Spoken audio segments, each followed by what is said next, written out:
ছোট বাচ্চাদের আমাদের একটু ধারণা দিয়ে রাখা দরকার যে এগুলি তাদের প্রাইভেট পার্ট। কোনো দুর্বৃত্ত বা কোনো অচেনা অপরিচিত ব্যক্তি যেন এই জায়গাগুলিতে তাদের হাত দিতে না পারে, এবং যদি হাত দেয় তাহলে তারা কি করবে?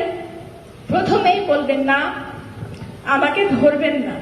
সেকেন্ডলি কি কাজ হবে তার? সে চিৎকার করে আশেপাশের লোকজনকে জড়ো করবে এবং সেখান থেকে বেরিয়ে আসবে। 4 নম্বর, ছুটতে পালিয়ে যেতে হবে যদি নিরিবিলি জায়গা হয় যেখানে আশেপাশে কেউ নেই তাকে সাহায্য করার জন্য, সুযোগ বুঝে তাকে পালিয়ে যেতে হবে ওখান থেকে। আর 4 নম্বর হলো বাড়িতে এসে বলতে হবে, যেন সে গোপন করে না যায়।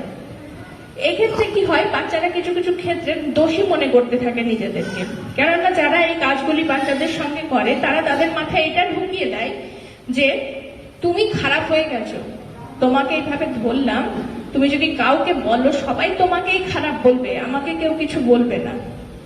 তো এই জিনিসটাও তাদের মাথা থেকে বের করতে হবে যে কেউ যদি তোমাকে বাজেভাবে ছোঁয় তো তুমি দোষী নও, দোষী হচ্ছে সেই দুর্বৃত্ত যে তোমাকে বাজেভাবে ধরছে।